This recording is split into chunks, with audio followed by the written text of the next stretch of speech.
Je suis en train de réfléchir à une intro. J'ai pas d'inspiration. Du coup, on va faire comme si la réflexion, c'était l'intro, tu vois. Bonjour à tous, j'espère que vous allez tous extrêmement bien mesdames et messieurs et bienvenue sur cette toute nouvelle vidéo. On se retrouve pour parler de Miss Marvel et pour être encore plus précis pour parler des super pouvoirs de Miss Marvel et leur origine dans le MCU, parce que oui, j'ai quelques théories à aborder durant cette vidéo qu'on avait déjà abordé lors de la vidéo review, mais qu'on va aborder un peu plus profondément, j'ai envie de vous dire. Juste avant que la vidéo ne commence, je voulais vous dire que ce mercredi marquera les 3 ans de cette chaîne YouTube, les 3 ans depuis une des meilleures décisions de ma vie, et normalement on va organiser un petit live aux environs de 20 h à peu près. Du coup n'hésitez pas à venir checker, on va vraiment parler de tout et n'importe quoi, on va répondre à des questions, on va vraiment s'amuser et fêter l'anniversaire de la chaîne bien comme il se doit. Du coup note ça sur ton agenda, ce mercredi à 20 h, je compte sur toi. Durant le deuxième épisode de Miss Marvel, on avait appris que les pouvoirs de Kamala ne venaient pas du bracelet mais venaient de Kamala, et que le bracelet servait en quelque sorte comme activateur à ses pouvoirs. Ce qui me ramène à la théorie suivante. Pour ceux et celles qui s'y connaissent en comics, vous savez que Kamala a eu ses pouvoirs en étant exposée à un certain gaz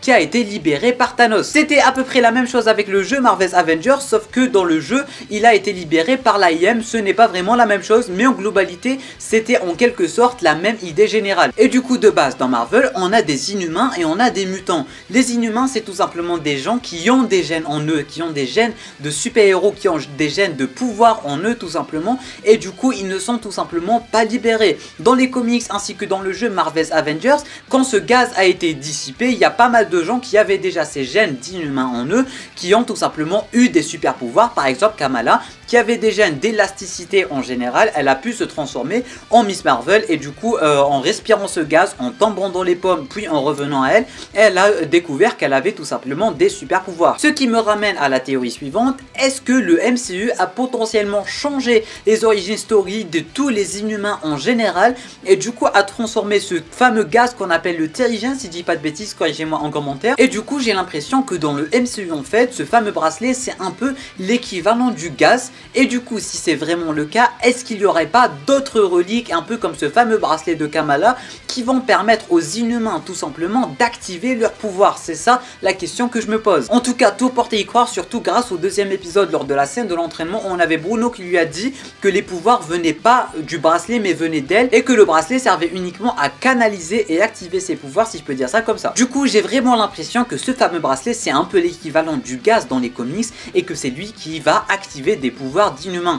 Par exemple, j'ai l'impression que si tu donnes le bracelet à un autre inhumain qui a d'autres gènes inhumains, ça va pas faire vraiment comme les pouvoirs de Miss Marvel, et que ça va proposer autre chose. Bien évidemment on reste sur des théories parce qu'on va en apprendre bien plus durant les prochains épisodes, mais en globalité c'est ma petite théorie du jour. En tout cas n'hésitez pas vraiment à me donner tous vos avis en bas dans les commentaires si vous avez des théories. Si vous avez n'importe quoi à dire, c'est en bas en commentaire que ça se passe. Voilà, on avait remarqué que le MCU il a bien laissé sa petite touche personnelle dans toutes les séries, dans tous les super-héros en général, et du coup j'ai l'impression que ce fameux bracelet c'est un peu la touche MCU. Ou peut-être qu'il voulait juste pas donner les pouvoirs de Kamala des comics pour que ça fasse un peu moins moche en écran, parce que voilà, on ne va pas se mentir, surtout en ayant joué au jeu Marvel's Avengers, tu vois, c'est un peu bizarre d'avoir une super grosse main et tout. Je sais pas comment expliquer ça, mais ça fait un peu bizarre, et peut-être qu'ils voulaient juste éviter ceci. Mais en faisant cela, ils ont un peu cassé les super pouvoirs de Kamala. Par exemple que dans les comics ainsi que dans le jeu en général, Kamala elle peut grandir, elle peut se rétrécir, elle peut faire des dingueries. Cette fois-ci, on a vu dans le premier épisode qu'elle pouvait même pas soulever sa main quand elle était grande. Alors que dans les comics et tout, la meuf elle peut faire grandir sa main, elle peut devenir élastique et tout.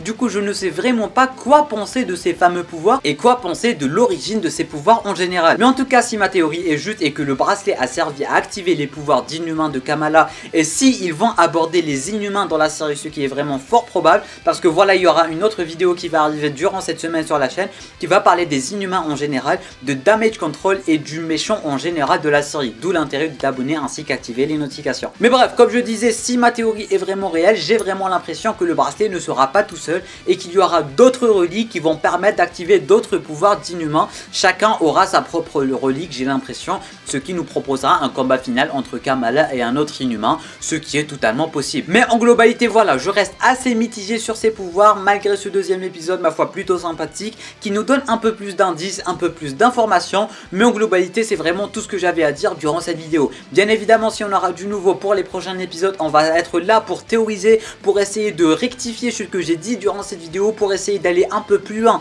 en ce qui concerne les théories et compagnie. Du coup, n'hésitez pas à vous abonner ainsi qu'activer les notifications. Tu cliques juste ici sur ma gueule, tu t'abonnes, tu actives les notifications. Tu peux regarder une autre vidéo en cliquant juste ici. Tu laisses un petit commentaire juste ici, juste en bas, de quoi me donner ton avis, de quoi me donner des théories si tu en as. Et sur ce, moi je te dis à très bientôt pour toute nouvelle vidéo. C'était Namiad, portez-vous bien.